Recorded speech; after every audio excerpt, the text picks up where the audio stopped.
Gorwa police station વિસ્તારની અંદર આધાર hospital છે, એમાં જે યુવતી છે ભોગ બનનાર, એનો જે ગ્રીવન્સ છે એ આધારે BNS કલમ 64-351-2 એટ્રોસિટી એક્ટની 325A મુજબ ગુનો દાખલ કરવામાં આવેલ છે.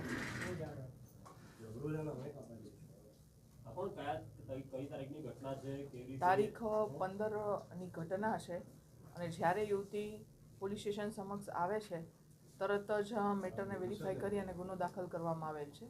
આ ઘટના એ પ્રકારની છે કે ભોગ બનનાર યુવતી છે અને એના જે સાથી કર્મચારી છે એના પરના આક્ષેપો છે કે એમને ઉપરના માળે ઉચકી લઈ જઈ અને કૃત્ય કરેલું છે. યુવતીને લઈ જવામાં આવી છે, ત્યાં હોસ્પિટલ છે ને હોસ્પિટલમાં કોઈ પેશન્ટ કે કોઈ આસપાસ હતું નહીં. આ ઘટના કઈ રીતના ઘટી એની પર આ તપાસનો વિષય છે. જે તપાસની અંદર ત્યાં જે પેશન્ટ છે એ તમામ વિશે પણ તપાસ કરવામાં આવશે. બીજા સહકર્મચારી હાજર હોય તો એની પણ તપાસ કરવામાં આવશે. ત્યાં જો CCTV કેમેરા હોય તેની પણ તપાસ કરવામાં આવશે.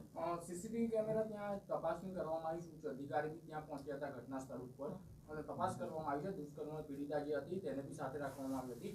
CCTV કેમેરા કે કોઈ તપાસમાં કંઈ આવ્યું છે બહાર? હાલ સુધી આવેલી નથી અને આગળની કાર્યવાહી ચાલુ છે. પરિવારજનોનો પણ આક્ષેપ હતો કે જે પણ જ્યારે આ ઘટના બની ત્યારે ડોક્ટરે સાથ સહકાર આપ્યો નહીં, તે માટે શું પૂછ્યું?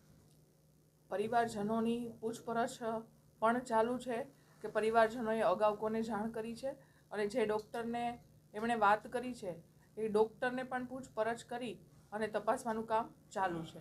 આરોપી દ્વારા જે મેડિક્લેમ છે તેનો ક્લેમ સેટલમેન્ટ કરવામાં આવે છે, પોલીસ દ્વારા તે પણ સ્ક્રુટિની કરવામાં આવશે. હા, આવશે, 100% કરવામાં આવશે.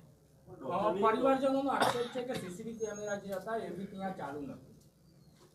એ તપાસનો વિષય છે. CCTV કેમેરા મેળવી અને આ CCTV કેમેરા ચાલુ છે કે બંધ અને બંધ છે તો ક્યારથી છે એ તમામ તપાસ કરવામાં આવશે. કારણ કે હાલ સુધીનો જે બનાવ છે એમાં ભોગ બનનારની વિગત, ભોગ બનનારનો મેડિકલ કરાવવાનું, આરોપી હાથ કરવાનું કામ અને આરોપીને મેડિકલ કરાવવાનું કામ વગેરે કામ કરવામાં હોય. CCTVની તમામ વિગત લઈ લેવામાં આવી છે અને એક્સપર્ટ દ્વારા CCTVની તપાસ કરવામાં આવશે. આરોપીનું નામ અશરફ ઝીણાભાઈ ચાવડા છે, મૂળ કોડીનારનો છે અને છેલ્લા 10 વર્ષથી આ હોસ્પિટલની અંદર કામ કરતો હતો. ભોગ બનનારને કેમ સીટીમ બોલાવવી પડી, કેમ જરૂરત પડી એ તરફ કોઈ તપાસ કરવામાં આવશે કે હોસ્પિટલમાં સીટીમ પહેલા પહોંચી? કારણ કે જનરલી મહિલા છે એ પોતાની રજૂઆત છે મહિલાઓને કરતી હોય છે.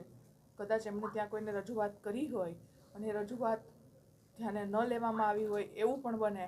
આપ લોકો દ્વારા મને જાણવા મળે છે કે ફેમિલી મેમ્બર્સ ડૉક્ટર્સને વાત કરી હતી અને ડૉક્ટરે સપોર્ટ ન કરી. આ બધી તપાસ કરી અને પછી એમને સી ટીમને બોલાવી તો સી ટીમ તરત જ પહોંચી અને ઉચ્ચ અધિકારીઓ ત્યાં પહોંચીને ફરિયાદ લેવામાં આવેલ છે. પોલીસ કઈ દિશામાં અત્યારે તપાસ કરે?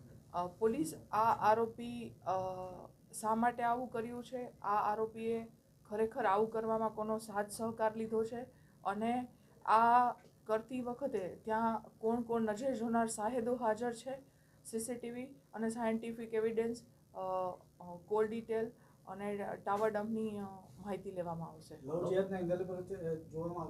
100% લવ જહાજના એંગલને જોવામાં આવશે. હા, થઈ ગઈ છે.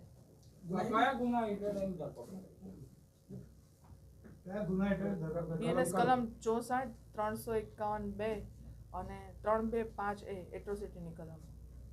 આરોપી ગુનાહિત ઇતિહાસ ધરાવે છે અગાઉનો કોઈ પણ? એ બધી તપાસ કરવાનો વિષય છે. હાલ કાયદેસરની કાર્યવાહી ચાલુ છે. આરોપીની ઉંમર 28 વર્ષની છે. હા, મેરિડ છે.